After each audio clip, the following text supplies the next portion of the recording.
Hey guys, I'm coming from my Bible study. And I want to bring you guys a little Bible tea. I've not done Bible tea in a long time. But I'm reading in Isaiah, and I just finished Isaiah 10. And I'm reading it in Isaiah where God is saying he's going to punish Jerusalem, Israel, because of their idolatry, their idol worship. And he's talking about how he's going to bring these people against them and his wrath and fury. But then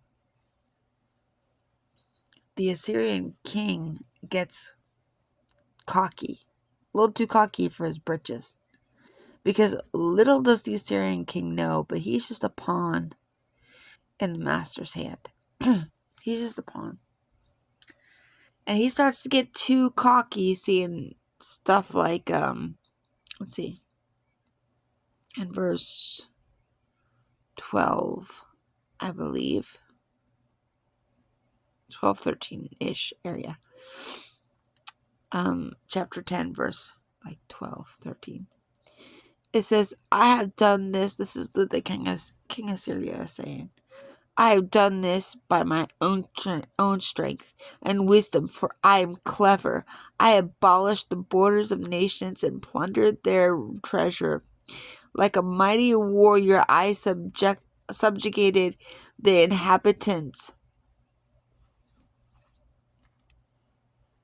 My hand has reached out and as if into a net, to seize the wealth of the nation. Like one gathering abandoned eggs, I gather the whole earth. No wing fluttered, no break opened or chirped. No beak opened or chirped. So now he's getting cocky. Because God's like, I allowed you to do this to teach my people a lesson. Because whether it's him correcting us, God does everything for our purpose, for the better cause. Whether it's correcting us, whether it's changing our direction, whatever it is, it's all meant to work out for our good. Even correction is meant to work out for our good. But here's where the enemy messes up. He gets too cocky. He gets too slick. And he starts to think of, oh, look what I did with my might and my power. Look what I accomplished. And I love God's reply. He says, does an axe exalt itself above the one who chops with it? Does a saw magnify itself above the one who saws with it? It would be like a rod waving the one who lifts it. It would be like a staff lifting the one who isn't wood. Therefore, the Lord God of armies will inflict an emaciating disease on the well-fed of Assyria, and will kindle a burning fire under its glory. So God's like, you could have just taken the win, even though it wasn't really yours. And I just lived. That's all God has to do. When we're going through things and our God is correcting us, or we've walked away from God, all he has to do is lift his hand of protection. If stuff bad happens, he did not make it bad. Stuff happens, hard things happen either to stretch us or to teach us or to mature us or to correct us. But it all is for the better good. And when he sees that the king of Assyria is gloating over what God allowed him to do, he was a pawn in the master's hand. That's all Assyria was. A pawn in the master's hand. A way to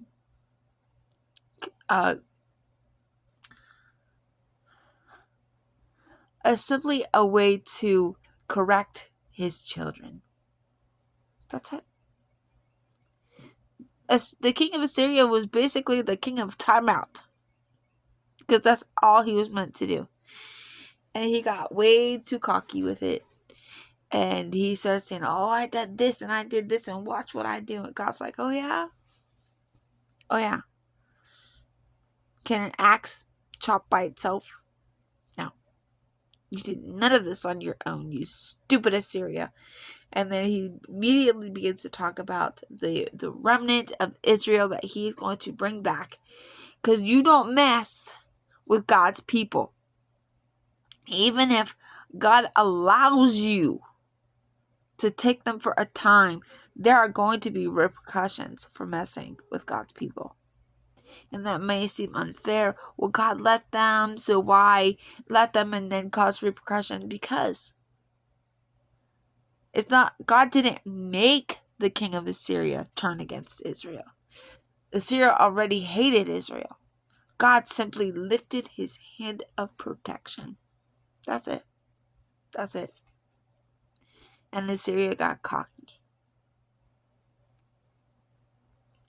So, when you feel like the enemy is getting cocky and he's rejoicing over your failure, just know that is going to tick God off, and God's going to show him who is boss, and you don't mess with his babies. The king of Assyria got too big for his booties. Found out he wasn't the king of Assyria. He wasn't the king of nothing. He was only the king of timeout. Alright. God bless you guys. I'll talk to you soon.